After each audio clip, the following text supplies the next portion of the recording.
I don't want a divorce, but I don't know if I can stay like it is. Welcome to the Therapy Brothers podcast. I'm Brannon. I'm Tyler. We're brothers. We're therapists. And we know recovery. Bring your stories, your questions, your successes with real recovery.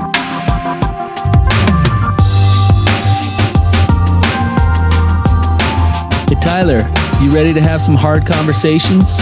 Let's do it. Let the Therapy Brothers podcast begin. Brannon, how's it going, man? It's going pretty good, actually. Yeah, we've had some good weather lately. I know. This late season fall, it was almost like an extra month of summer, which I can't really complain about too much because I'm not much of a winter guy here in Utah. My depression gets worse in the winter. It's been so good that I've been feeling like guilty that I'm not in the mountains. It's like, what am I doing just walking around the neighborhood? Like, like go out and enjoy it. Like yesterday was perfect. Oh man. It's awesome. I spent, it's crazy. I spent, so I redid all the tubes in all of our kids' bikes and stuff. You guess how much it cost me? Oh man, I don't even want to know anymore. It's just tubes in the bike from Walmart. It was like I was going to say about $150 probably. Yeah, that's crazy. Yeah, but we're ready to roll now. Like, it's they'll be flat by tomorrow, but yeah, we're ready to roll. You guys will get one good family bike ride in, and then they'll start to go flat, and then it'll snow by the end of the week, and then it'll be over. Yep, and then I'll replace them in like 3 years when I finally get around to fixing them. Way to go. That's the way it works.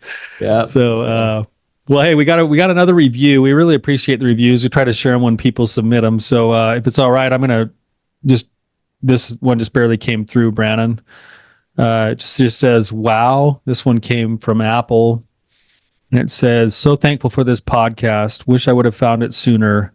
I recommend for anyone in a marriage with repeated betrayals and abuse and struggling to know when enough is enough. It has helped me so much." Awesome. Thank you for leaving us a review. Really appreciate that. Yeah, we love your reviews. And this review actually kind of fits perfectly with the topic of our episode today too. We've got another caller who's basically in that situation that was just mentioned in the reviews. So Nicole, we're glad to have you with us. Just introduce yourself, tell us whatever pertinent background would be helpful for us to help you, and ask your question. Okay, thank you so much for having me on. So the background is this. I'll try to keep it brief-ish. We married in 2002.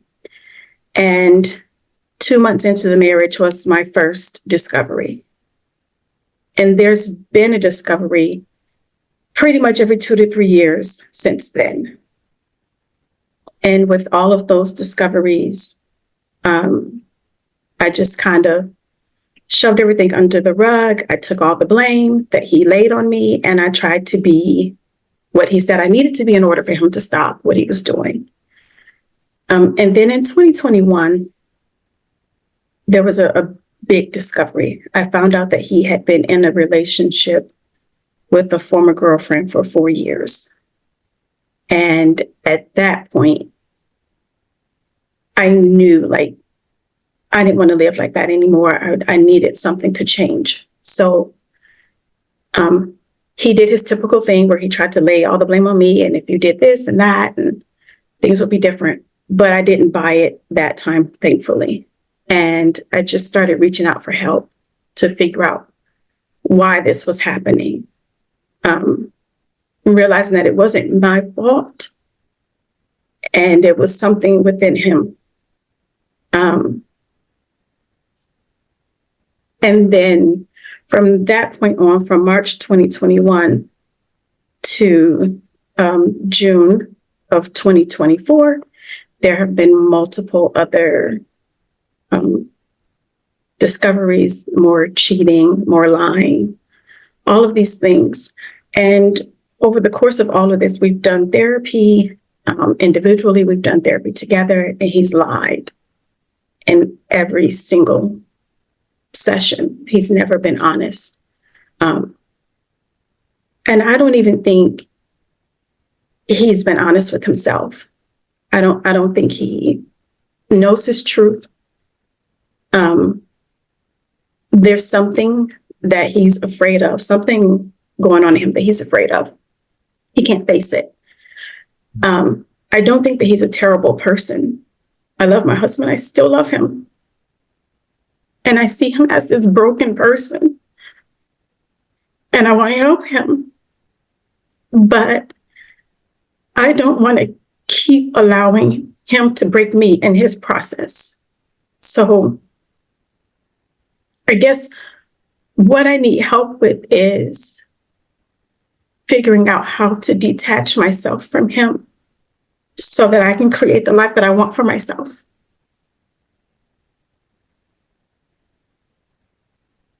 Nicole, I just a little bit more information to understand the situation you're in. How many kids do you have? 4. You have 4 kids, and are they all still in the house? 3 of them are. 3 of them are still in the house. Yes. And how connected is he to the house and to them? And Emotionally, not really. He's present. He's here physically. And he's a great provider. I know he loves us, the kids, but he can't connect with us emotionally. There's a barrier there. which would make sense. Mm-hmm. But I didn't see it before. Everything is compartmentalized off. Mm. So he functions as a provider and he lives in the same home, but emotionally everything is kind of gone numb. It's probably got some what we call alexithymia going on, which means that you can't even identify or process emotions. Everything is just kind of like flat. And then, of course, if he's got all of these other secrets, he has to keep different parts of his life in different boxes, which will then, of course, lead to more disconnection inside the relationship too. Yes. You're probably feeling a lot of that. A lot. The more that I've learned about, what's going on, why it's happening, I feel it a lot more. I think before, when I thought it was all my fault, I didn't sense the disconnection that we have. I just thought it was me. And if I did this thing better and that thing better, then that would fix it.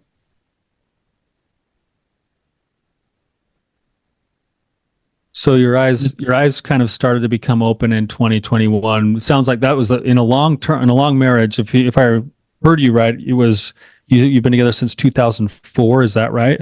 2002. 2002. Yes. Okay, so you guys have been together for more than 20 years. Yes.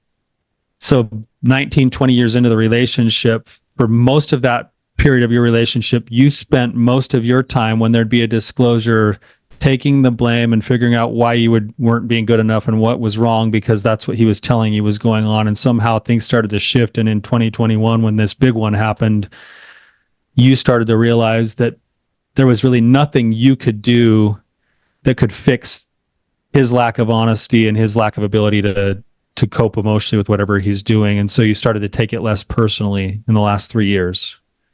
Yes, less personally, but it's still hard. Sure, it still hurts. Of course, it hurts. Exactly. Yes. Right. But it's not your fault. No, it's not. Okay. No, it's not. Which is probably. Go ahead. Well, the crazy making and the gaslighting was working for 20 years, basically. It worked. What I'm hearing. Yes, it definitely worked. Yeah. Just random question: are you guys religious? I don't describe myself as religious, but I do believe in God, and I have what I think is a really strong relationship with Him. What do you think God's view is on divorce? That it's okay. in certain situations. That was Not that hard. he wants That was hard more. for you to say, Nicole. I heard that in your voice. Was that hard to say? It is hard. Um, when I got married, I never thought that there would be a divorce. And my parents stayed together. And that's a value that I hold. Hmm. But I think that value is hurting me now. Well, it creates competing values. You value keeping your family together, probably as like one of your biggest values. But his addiction and his behaviors creates competing values because you value fidelity and trust and intimacy and connection and all the things that he has not been providing to you in many ways. The reason I asked the question, Nicole, is to really get an idea of the struggle that you're having in terms of moving on. It sounds like he's a good provider. Sounds like you believe in God, but that God does give you permission to leave if you need to. Yeah. Sounds like you don't want your children to experience, a household that's broken. Right. So that kind of keeps you in place a little bit. But if I were just to kind of bluntly ask you, like, are you able to maintain your truths and live in your integrity and stay in this relationship? What do you think?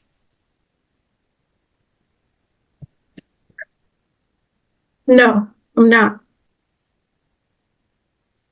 I'm What not. And are I know that. Like I know that, but I haven't been able to make the decision to separate from him. And then if I say that to him, then, he's like, okay, let's do therapy. I don't want to like lose the marriage and we can fix it. We can make it work. But then when it comes time for action, he falls short. Mm-hmm. And I I don't think even so. know if I don't know if he wants to change and he just doesn't know how. Because one time he said, I like my life. I like the way I live. I like the things I do. And then other times he'll say, I don't want to be this person anymore. I don't know which one to believe. I I feel like I should believe that version that matches his actions, which is I like who I am. I think you're right. Like I actually think that we're probably, and this is probably what makes the decision so hard is that it's probably true on both of those answers. There's a part of him that really does want to change, doesn't know how, too wrapped up in shame, hasn't learned that the pathway to freedom includes accountability and humility and then effort and work towards those things. And then he also has a life that he doesn't really want to give up. I like to do the things that I want to do and the people that I want to do, and I'm just going to keep my life the way that it is. And so what you have to go off of is your own personal intuition first and foremost, and then you have to go off of the data set that you're given. Now, somebody might not be able to take action because they're so wrapped up in shame that they need someone to kind of get them started and moving in the right direction. But once that starts to happen, if the roots need to take place inside the person that needs to do the changing rather than you always being the one with this stick that's like ready to be like, okay, the minute he starts slowing down, you grab the stick and like, all right, I'm leaving. He's like, no, I'll keep working. Right. It's like, well, maybe that gets it started, but eventually he's going to have to take a look at himself in the mirror and go, I'm doing this no matter what because my life is out of control. And maybe he doesn't see his life as out of control. Maybe the only thing that makes it out of control is that he's got a mad wife that if she would just let him do what he wanted, it would be fine. I think he does feel that way. Yeah. Yeah, I call bullshit on him wanting to change. Like I don't hear that at all. I hear that He wants to manipulate the situation in order to get everything that he wants at the cost of you, Nicole. Where like, okay, like now she's mad, so now I'll do therapy, except I won't actually do therapy. I won't actually do a darn thing in therapy, but I'll keep her around. I'll blame her, I'll gaslight her, and I'll tell her it's her fault that I'm cheating on her. Like, he is using and abusing you, Nicole. And I don't use those words lightly, and I don't say them often. You sound like me right now, Brannon. Do I need to calm you down? Yeah, a little bit. Because, well, and the thing is, Nicole, I think you know what I'm saying is true. I do. And when are you going to step up for you, Nicole? When are you going to love you? Because you're lovable and you're not allowing yourself to be loved. And at some point, it does come back to you, Nicole. You having the courage to face the fear of the change, to not live a life where you have to sacrifice all of your truths anymore, to set an example to your kids of a woman who's empowered and strong and will stand up for those truths, regardless of the consequences. I know that's not easy. I know there's a lot on the line. But it hurts. Go ahead, Tyler. No, you're good, Brannon. I shouldn't have stepped in. Continue your rant. It hurts my heart to see this, Nicole. It pains me to see a powerful, strong woman like you being beaten down into oblivion and settling for scraps. And I believe in the goodness of everyone. I know he's a good guy. I believe he's a good guy, and there's goodness in there, and there's goodness in his heart. He's a piece of shit husband who is taking advantage of you. And if he continues to do that, like, you are allowing him to at this point, because it's happened again and again and again. Right. The risk is you can choose to stay. Your question originally was, how do I detach from him? You could actually detach from him and stay legally married to him, but your relationship would have to look far different than it currently does for you to protect your values. But the risk you run to do that is that you actually then end up losing parts of yourself that then keep you stuck. And that's what Brannon, I think, is trying to say. And I would maybe phrase this in a slightly different way. A question to you, Nicole. Thank you, Tyler, for toning it down. I bet I get along pretty well with your husband, even if he is being a bad husband right now. So he actually needs somebody to, like, he needs somebody to shake him loose other than you, like another man that he really respects that can point out to him all the ways that he's currently blind and all the things that he's actually doing. Please invite him on. We'd love to have him come on the show. I started to have him sit in on this, but well, he can sign up. He can take his own actions and be proactive and sign up and come and talk to us if he wants to, and we'd love to talk to him. And that's what I decided. It's that I'm tired of being the one to seek out the help for us. I figured, if he really wants it, he'll do it. He's out of town recently, and he called and he said, let's do therapy. And I just said, okay. And then I left it at that, because if he really wants to, if he was serious when he said that, he would have spent the next week that he was away finding someone, a qualified someone to, I have to add, the run-of-the-mill therapist isn't going to help us. No. And I actually think that that's a great step in the right direction for you, because that is one form of detachment and saying, okay, I'm no longer going to cling to this relationship that continues to abuse me. I've told you what I need. You can choose to do what you want to do or not do, and that'll give me more data to then make my decisions. Now, to go along with that, I wonder, and this is something that's really, really common with partners that I work with that kind of are in a similar situation where the writing is kind of on the wall. He's not in recovery. he's not really interested in recovery. He also doesn't want to lose you because it's convenient and comfortable, and he probably would feel guilty and some shame if his marriage fell apart because he can't keep it in his pants. Chances are he's still acting out. Yeah, it's likely he's still acting out. But when you start asking people, why do you stay? A lot of times they'll start to identify those values that you started to identify, like, I have a value that I want to keep marriage together. Or, you know what, I have to stay for the kids. I'm gonna sacrifice myself on the altar so that my kids can have a marriage that stays together. And I don't know what your other reasons are. I'd like maybe for you to think about those reasons and maybe even speak some of them here.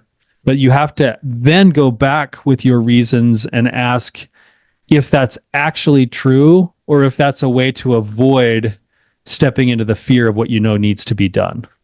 Oh, I'm scared out of my mind. Like I know. I feel like I know what I need to do. Mm-hmm. There is a lot of fear there because, I've been a stay-at-home mom this whole time. So there's the fear of like supporting myself and my kids. Of course. Will I?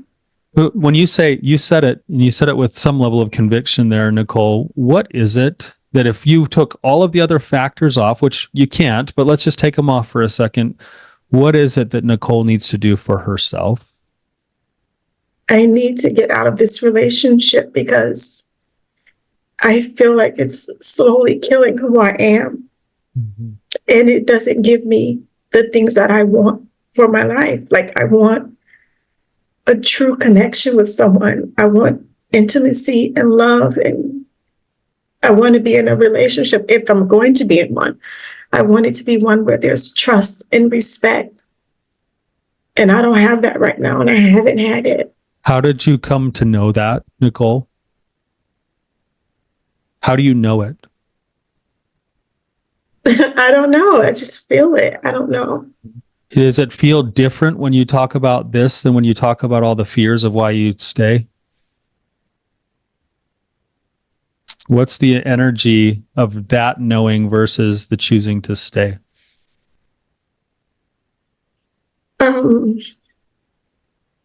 I don't know about the energy, but it feels lighter and it feels free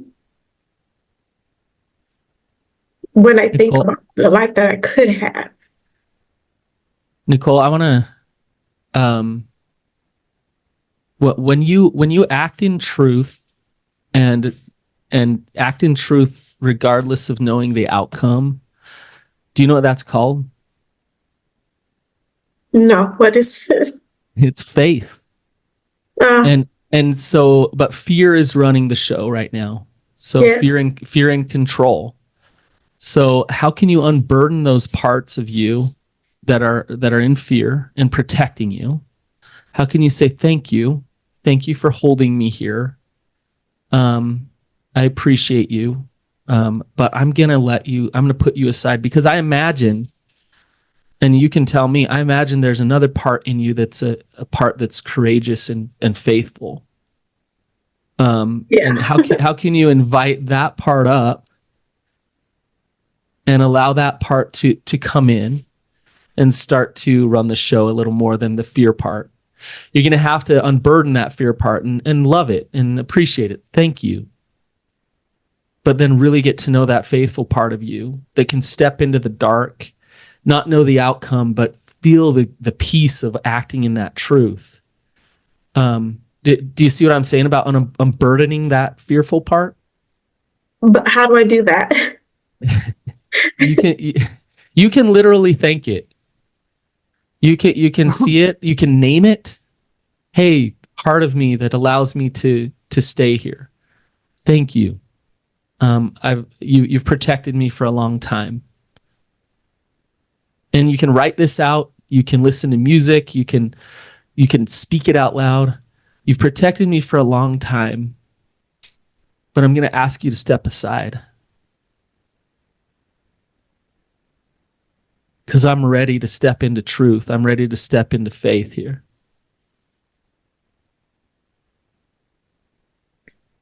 And then you need to get to know that part of you that is courageous. Nicole, there's that part of you that got you on this podcast today. And that part of you, we need to see it a little bit more, invite it up a little more often, and allow it in. You know that part's inside of you, right, Nicole? Yes. Yeah. But that part has to go away in order to stay married. Do you see what I'm saying? I see that. I don't want that. And That's the part that you run the risk of losing. You could either get really, really good at detaching, which then means you most likely will probably be emotional roommates and happen to live in the same house or at least the same neighborhood and stay married. And then you'll just let him do whatever he wants to do. And then you'll have to find a life anyway. Or you'll have to protect those values in a slightly different way. I like where Brannon's going with this, Nicole. Like the idea of this is another way of doing that work is the part that's been keeping you stuck is also the part that's been protecting you. At least you perceive that to be the case. So what Brannon's saying is let's address what it's done to protect you first and acknowledge what it's done. And then you can ask it to step back because you have another part of you that you just said, and that's what I was getting at before, is there's a peaceful, lighter, more confident part of you that was operating when you said, I know that this is my right course of action. That's your true self. That was the true self speaking.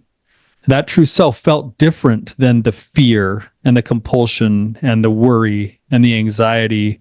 And what you're doing is you're replacing fear with faith. And the way you do it is you actually acknowledge the fear, express gratitude for what it's trying to do, and then you don't kill it, you move it to the side so that you can then get to faith. And another way that you can start to do this is that you take a look at the things that are causing the most fear. You said some right now. I've been a stay-at-home mom forever. I hear inside of that, and I'm reading between the lines, so tell me if I'm wrong. I don't know if I can provide. I don't know if I have the skill set to have to go back into the workplace. I don't know that I want to because I want to be able to be there for my kids. There's a whole bunch of logistical stuff that is just scary because it's like going to a foreign country to me because I've been out of it for so long. yes. Okay. That's fear. So what do you do with that fear? You address it with faith and say, okay, well, what would be the first steps that I would need to do to step into and through that fear?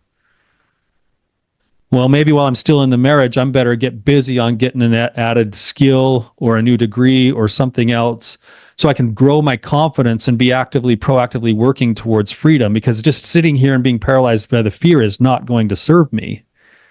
And what's weird about that is if you were to step in and start getting a new skill or going back to school, even before you get the new degree or the new skill, there's going to be that part of you, the faithful part that goes, oh, I can do this.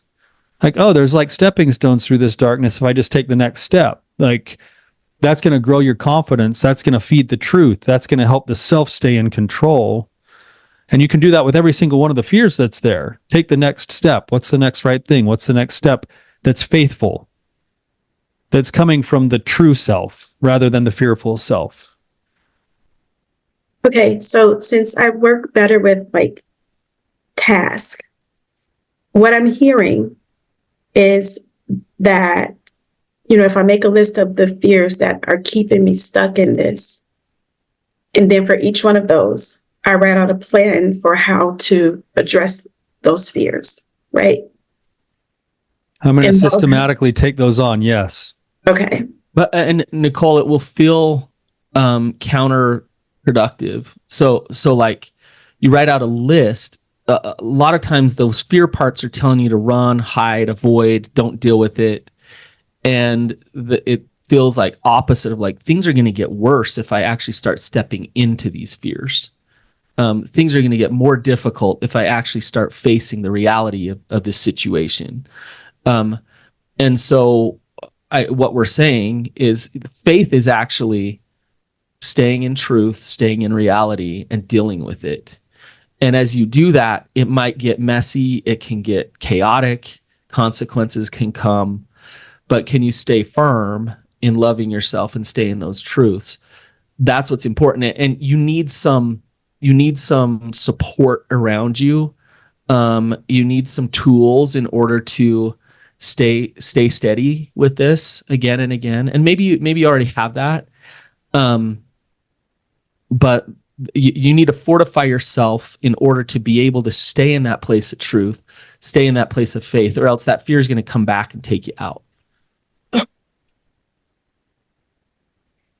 I can't emphasize enough what Brannon just said there, Nicole, that the exercise that we were kind of talking about was take each fear and break it down into baby steps and then start taking the first step towards those fears. But because that will then light up the parts of you that are used to protecting you, you've got to have a team that will help you provide the scaffolding and structure towards the changes you're trying to make. So if you have 2 or 3 people or a group of women that you're working with or something where you can kind of lay out, here's my plan. And then you go and you start, let's just say you go get yourself into school and your whole team's like, yes, that's an awesome step. What's the next step? Get a semester done. And then halfway through the first semester, things get really hard and your husband's behaviors get even more erratic because he senses that the ground is shifting underneath your feet. And then you're doubting yourself and wondering if you really have what it takes. You have that scaffolding of the team to say, do it, stay the course, like you're doing the right thing, stick to the truth. And having that team really, really helps with the changes that you're trying to make in your life right now. Yeah. Okay. It's like, I'll make up an example here. Let's say he schedules with a non-specialist therapist and he wants you to go to save your marriage, right? And you get the feeling like, you get the ick feeling of like, this is him going through the motions to manipulate me. There's going to be a part of you that's like, well, I should just go. I should just go and play along and, keep going the way we have forever. And then what Tyler was saying, like you make a phone call to someone or you check in deep in with your intuition and know like, hey, I'm going to let him know that going to that appointment doesn't work for me. That can be really hard in that moment, right? I'm trying to give an example, like a more real-time today example. But like I feel like this is the truth for me. I'm going to stay steady to this truth. And I'm going to have people who want me to be healthy and want me to be happy, supporting me in keeping my truths, not supporting me in being a victim and blaming him for everything in my life, but supporting me to stay steady in my truths. What's your support system like, Nicole? Non-existent. Okay. Because I'm always trying to protect. It's right. How isolating that is. Very. But I'm at a point where things have to change. So I'm just going to have to, like you said, thank that part of me, but let it go because I'm dying here. No longer can you be alone in this. You need a team. And that team can come through lots of places. It helps to have a team that understands what you're going through and has a language and principles that can be reinforced. But they can range anywhere from like volunteer 12-step type stuff, like an S&On group, all the way up to like a therapy group or a professional coaching group that's specific to the process you're trying to work. Could be mentors, teachers, church leaders, family members, best friends. But I would say some specialization is important. I think so too, for what you're going through. Some expertise. Nicole, Tyler and I have access to a bunch of stuff. Like if you need support systems, we have access to groups you can join. We can tell you 12 steps to join for free. Good specialized therapists that will totally be there for you. Like there's people out there and there's opportunity, but you won't tap into that unless you allow yourself to, unless you're ready, Nicole. Right? Yeah. I'm going to. I did the whole essay, S&On, I think it was called, and that didn't really resonate with me because there was a lot of talk about it being my fault. Like I chose this type of person, Ooh. based on my trauma from childhood and stuff. And I just couldn't connect with that. But I know that there's other types of support groups and people out there that can help me where I am and that will resonate with me. I just have to find them. Yeah. Yeah. You bring up a good point with that you sometimes finding the right help in and of itself takes some time and some energy and some effort. And I would say that, we kind of use a few principles to find the right help. One is this person, are they willing to learn to speak the language of what I'm going through? Number two, do they keep confidences? And then number three, do they balance both an empathy and understanding of what you're going through with also a continued push for growth and change? And then at the end of the day, respect your ability to make your own choices. And if all four of those things line up, that's a person that's worth taking a risk on to bring into your team. Okay. Which those people are out there, but you got to put some effort in to find people who you're probably going going to you're going to filter through several. Yeah. Yeah. 12-step meetings are prime like that because some 12-step meetings are phenomenal. The culture is right. It's a forward-moving thing. There's a difference between being in a meeting where they say, hey, let's take accountability for your own personal growth versus, hey, this is your fault. Right. And you want a group that actually says, we see your pain. We see where you're coming from. We've been there before, and there's ways through this, and we need to take ownership for that. Mm-hmm. That's different than, hey, let's get together and make sure that you know that it's your fault that you're in this relationship. Yeah. But it is our responsibility to change. So you might have to try 2, 3, 4 different meetings before you find one that feels like that energy is what we're talking about. Yeah. I'm okay with that. Yeah. I'm okay with that. Same thing is true with a good therapist. You want that energy to be right. And it's the same 4 things that I just talked about. Are they gonna hold that space that way for you? Okay. All right. Nicole, we talk about there's a couple stories we tell all the time. One is about sitting on a shoreline and watching to see whether the ice is freezing and safe to walk across.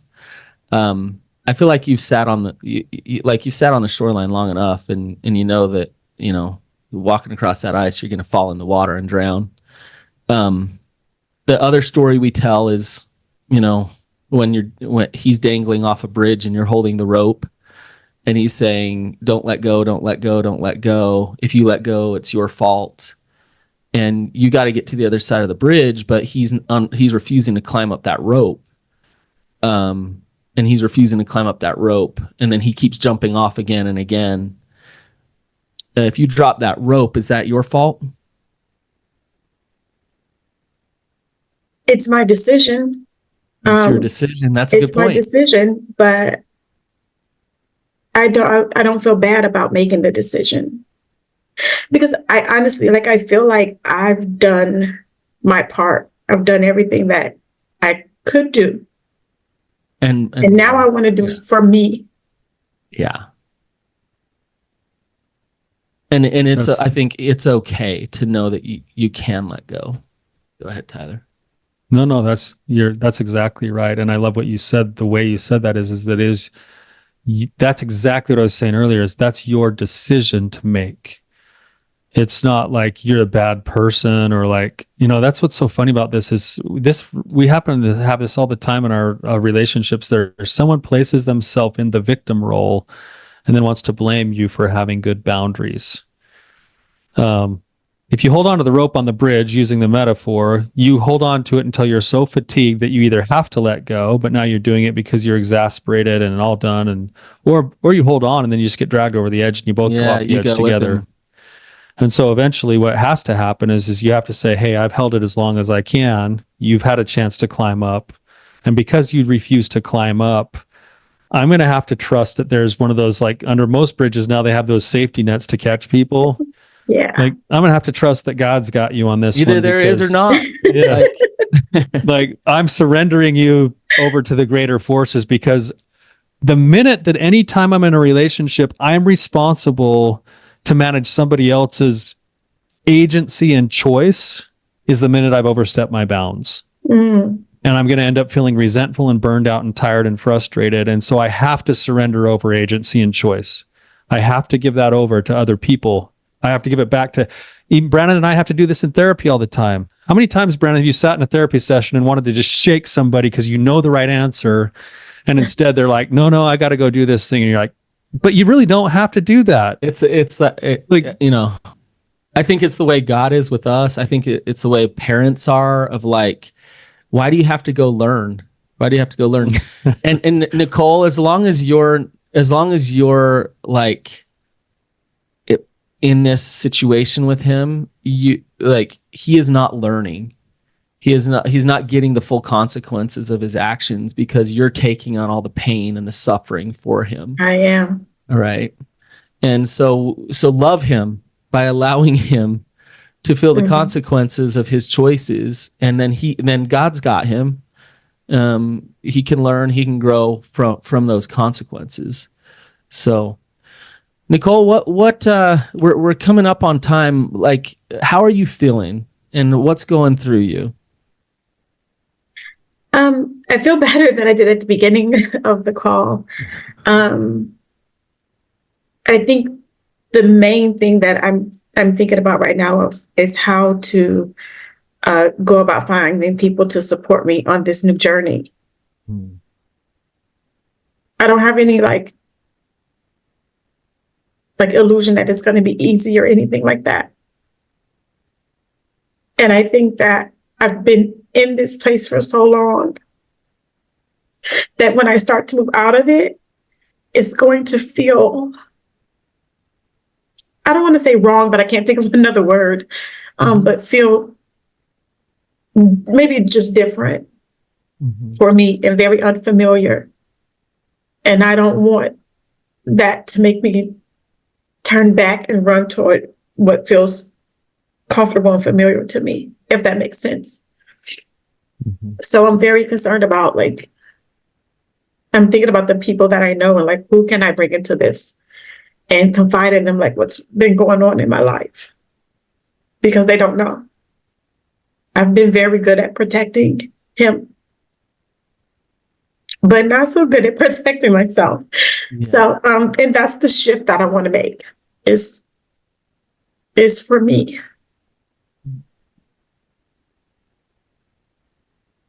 It's just like that song from, I think it's Frozen 2, Into the Unknown.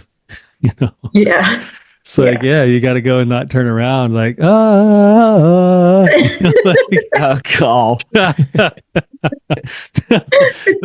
Well, I actually like where you're going there, Nicole, because that is what you do have control and power over, right? Is like, the next step, it sounds like, is you need to start building the team so that you can then break down the fears and then start taking one step at a time towards your fears. And this might be a process that takes a little time, but as long as you're moving in the process, you'll at least be creating more and more space and freedom for yourself. And that'll actually be part of the detachment that you're talking about.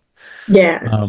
So there's a couple places, obviously you can reach out to either Brannon or myself. We both have practices with lots of people who can help give you the right kind of therapy / coaching, group work, that kind of stuff. So we'd be happy to connect you with either one of those. But then also locally, there might be some therapists in South Carolina that Brannon and I both know or are familiar with that could be good resources as well. And then, you're probably going to need to try a few trial and error kinds of places for the formal kinds of help, 12-step meetings. I don't know. You said you don't go to church, but sometimes churches have programs that do those kinds of things too.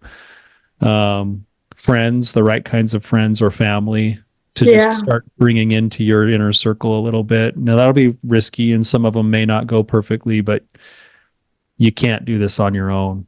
Like, no, I can't. You gotta have support. Yeah. So I got all the analogies today, and I'll finish with one here, Nicole. That my daughter, the true story, She got a really nasty sliver on the bottom of her foot. Mhm. And, she was 10 at the time. So every time she stepped down, it hurt. And so my wife and I, her team, we came around and we could see the sliver. And every time we got close with those tweezers, she kicked and screamed and turned away and cried and said, I don't want to, don't touch it, don't do it. And so here we are. Like, her option is live with this sliver in your foot and get an infection and continue to let it kill you, or let your team and yourself face the reality that it's there. Walk through that pain, deal with that discomfort, and extract it so that you don't have to feel that pain continually and that suffering continually. That's where you're at, Nicole. Yes. The Yes. sliver's there. We've talked about the sliver all day today. Tyler and I are saying, okay, let's get a team around you that can help extract this, deal with it, drink the bitter cup. And I promise you that if you act in truth, there is light and peace on the other end. And I don't know the journey that you have to take in order to get that fully, because none of us know that. But I promise you act in truth and you'll get exactly what you're supposed to, Nicole. So I really appreciate you coming on today. Thank you. Thank you, Nicole. We're pretty much up against it. Any last thoughts? No, I appreciate you taking the time, and I agree with what you're saying. I know what I need to do. And now it's time to do it. Nicole, follow up with us. I'd really like to know, in 4 months, 6 months, what's going on with you and where you're at. All right, I will. Yeah, we would love to hear from you again, Nicole. I will do that. Thanks a lot for being here. Thanks to our listeners for being here. We appreciate everything that you do to interact with us. And hopefully Nicole throwing herself out there was beneficial to several of the other listeners who are listening now. So till next time, keep on keeping on.